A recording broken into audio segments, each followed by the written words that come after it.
Täna on see suur teatripäev siis. Kõik teatritegijad rivistatakse üles, kaalutakse ära. Nagu põrsad seulapulsalaadal.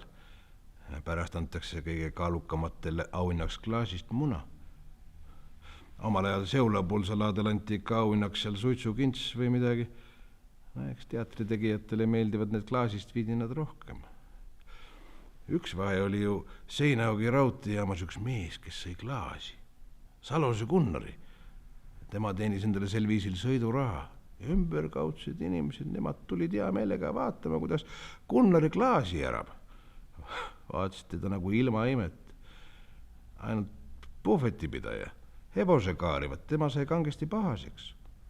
Gunnari sai puhvetist kõik klaasid ära. Ma mäletan, et üks aasta sai selle auhinna mingi tõmmu mees, kes kägistas lava peal naisi ära.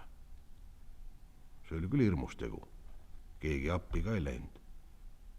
Ma tahtsin minna, ma istun rõdu peal, sealt otse lavale ei pääsenudki ju. No siis ma läksin ringi. Ma eksisin sinna koridoridesse ära. Miks peab siukse hirmsa teost auhinna saama? Mina ei saa aru.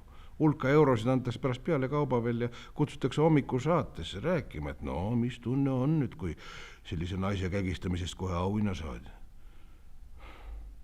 Üks aasta sai selle auhinna jälle mingi naisterahvas, kes ropendas lava peal.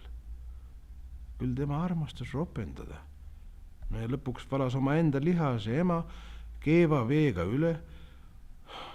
Mina ei tea, kui selliste tegudest auhindasid antakse, siis on see maailmakord ikka päris käest ära.